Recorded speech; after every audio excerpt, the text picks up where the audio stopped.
it was raining, and I like the rain, so I resisted all attempts to be aided by those with umbrellas, and as a result, I have come to find which pieces of clothing are good to wear in the rain. Sweatshirt. See, it looks very, very, very wet. A lot. I didn't wear the hood, but it's just very wet in general.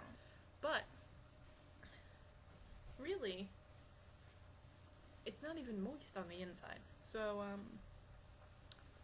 sweatshirt is getting a giant thumbs up on the wear it in the rain scale. This needs to dry. But, underneath, slightly moist right on the shoulder areas, but besides that, I'm good. Jeans. Jeans were an epic failure. Jeans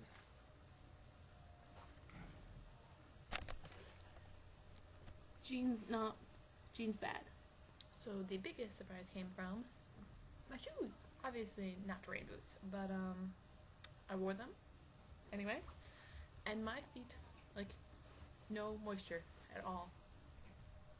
None chilling in there whatsoever. No moisture at all. Feet completely dry. So, no more reason to love these bad buckies. That's it. Oh yeah, see, you can see. Damp, moist in the here area. But that's it. So, yeah. Sweatshirt, pretty good. Not a rain jacket, but better than all my other sweatshirts. And those shoes, well,